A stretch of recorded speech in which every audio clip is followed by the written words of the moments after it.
and I'm just doing this very quickly. It's not gonna be a very long video, but I'm just gonna show you the settings because this is really what happens in single player hosted settings. If you're learning a little bit about the controls and stuff like that, you will skip past this. This is the most important thing if you want to learn a little bit about your game and how it plays. As you noticed, Bob tended to have like a little bit less trouble in ARK. So let's have a look at what my settings are normally on.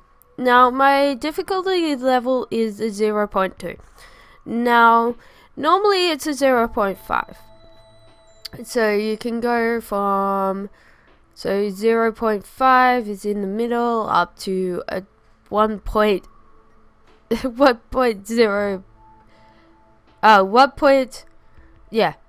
1.0, and so therefore that means spawn rates and stuff like that. So it depends on the higher concentration of the stuff. So what was my let's just type in here. I don't think there was like I think it was just 0.2. So there's a couple of things that I don't have, like voice chat on, proximity chat. It's because I'm doing this single player. If I had a hosted server, then I'd probably do it. No triplet downloads, well, nope. Turbo person camera, yes, of course. And these ones, well, they were ticked, but I unticked them because they didn't make sense to me. I was a single player. Flyer carry PvE. Now on a PvP server, flyers can't carry PvE at all, just because it would be the worst thing ever if someone found out that flyers could carry PvE on a PvP server. So that's disable structure decay. Yeah, this we haven't done. Hardcore mode, nope. PvE modes, I don't know why I didn't tick that, because it means that we're PvP, but I don't know. Enable crosshair, well, that didn't really work. Well, I don't know.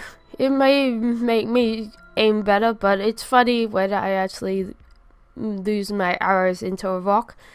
Force no HUD. Show player map, player location, well, that's a good thing to tick. And enable PvP gamma, because if you're doing any recording, the gamma is so important in just to make sure that everyone can see. I can understand in PvP it's really bad for you to actually see something, and if someone else has not got gamma on, then yeah, they're going to be dead for sure. But tether distance, which we probably don't need, so therefore we can do this like a non-dedicated multiplayer session, which is new. I think this has been only added recently in. These are mods which I tend to not use. Maybe in the future when I'm doing single player, if I'm ever on a server, I'll come back and play around with mods one day, and we'll have some fun with dinos and mods. Max structures and range, well, those are turned up. The day cycle speed and the daytime speed, nighttime speed.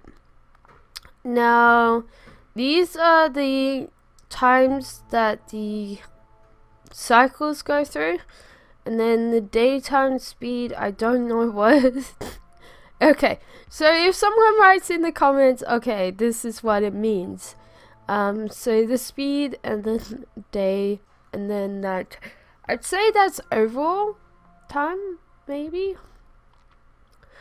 And then dino damage, player damage, they'll all turn down a little bit just because it's, yeah. And XP modifiers turn way up, and taming speed. Yeah, I would talk about these things a lot. XP multiplier is good turned up because it takes a while to gather XP. And the thing is, with when you're actually on a server, the XP modifier is turned up way more. So don't worry about it being cheating, because yeah, they've got the XP modifier set way up. It's the same as taming speed. Usually on the server they've done the taming speed a little bit higher as well, because you don't want your YouTubers sitting around forever taming a dino. That's just not fair. Harvest amount is turned way up as well. Yeah, because the same thing. Really, it's not fun if you have to harvest for a whole house and you're getting a couple of thatch every time. A player character water drain, yeah, and food drain is a little bit higher. And this is what happens is your drain on your characters and on your dinos. My dinos are turned a little bit up, but stamina drain is yeah, these are important. These are all affects how you play the game. Health recovery is turned way up, but that might be a good idea. With my luck, yeah. Harvest health, yeah. And structure decay period, well, now that like we have turned that off, so we don't have to worry about that. And resource spawn, so you can turn this way up and get all your resources back. But yeah, I'm not gonna set it back to default because I don't really want to like do all of this yet. But I thought that I would come in and show you my stuff, like when a dedicated server, a non-dedicated multiplayer. Okay, so this is good. So this, I don't know whether they'll ever change the map and you can choose another map to play on, but it's fun. It's definitely been fun playing with ARK, playing with you guys. Why I wanted to come back and explain this all to you was that I'm gonna start back in ARK, back on my old save. So therefore, Bob, I'm sorry, Bob, but yeah, you've left the tribe. You're now on your own. I'm coming back as Casper. Okay, so I think I've shown you everything I needed to. Like, we haven't gone into mods yet, and maybe after we've got mods in here, I'll come back and I'll try and introduce you into how to mod. Yeah, how to mod ARK. So it's like, oh, but games are not fun without mods. Maybe they aren't, but at the moment I just like the game too much to mod it. So hopefully that helps. So yeah, enjoy ARK, guys. Bye.